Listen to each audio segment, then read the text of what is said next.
thanks for watching. This is my first video, and it is of my new Goldberg machine that I made completely from scratch. And I would love to show it to you. So let me pop this piece off. And so I'm ready in 3, 2, 1.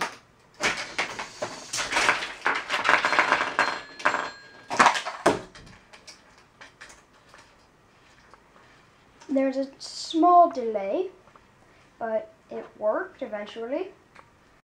So you saw what the machine did, and you probably are wondering how it works. And that is what I'm about to show you right now. So step 1 happens right here. I pop this off, and then I hold it, do the countdown, and allow this cart to slide on down to there. And what it does is that there are 2 little metal spheres inside of it, held in place by a blocker. That blocker, when it goes really fast, it allows the 1, or if I'm lucky, 2 of the spheres to escape, roll down the track, and ring that bell. So, and it also, when it gets to the end, it pulls this pin that allows this cart to go, and that activates step 2. So, but I've placed 2 blockers in, so it won't activate step 2.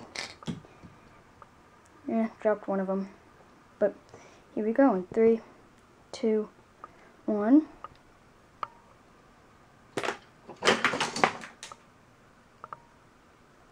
Well, it didn't allow the ball to escape, that's because there was only one of them. But it did go down, and it did pull this pin. And it allowed the cart to go down, but the little blockers I put in place held it from activating this. And so, what this does is that when the cart rolls down this track, it jumps off right about here and hits this, which is a little lever system I created that does 2 things. One, it pulls this pin that allows this little chimney I created that has 8 spheres. Those 8 spheres roll down the track and hit the bell. And it goes really, really fast, so it's sort of hard to hear when they all hit the grain piece. Then it also pulls this pin that allows the pendulum to swing.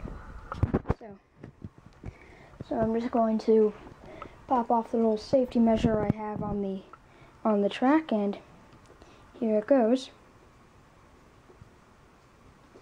All right. Probably saw that all the spheres went down there, and the pendulum is swinging. And that is all for this part. Welcome back to the next part of explaining the Goldberg machine.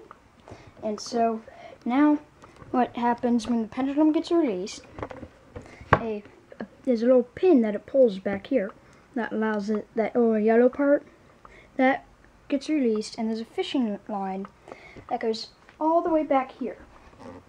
That allows that weight to be dropped. When that weight drops, it does 2 things. One, if I'm lucky, the flag gets caught, delays it, and then when it delays it, all the spheres have the chance to hit the bell, like what you saw in the first part. But if it doesn't matter really. But what happens is that flag goes up, and this pin gets pulled. That allows this little screwdriver thing to fall, hit the launch button on this Hot Wheels launcher that shoots this car. And I'm not going to use the actual car right now, but and it goes like right under the flag, but more like up here because the flag is at the top when the car goes by it. There will be a slow motion video of the car going past the flag, but right now this is just to show you. This part is just to show you what happens. Wait for my camera to get 100% focused. Alright.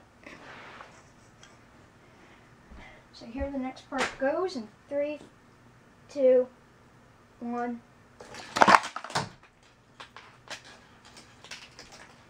That was the quieter part of this whole thing. And so, alright, next up is the slow motion footage of the car.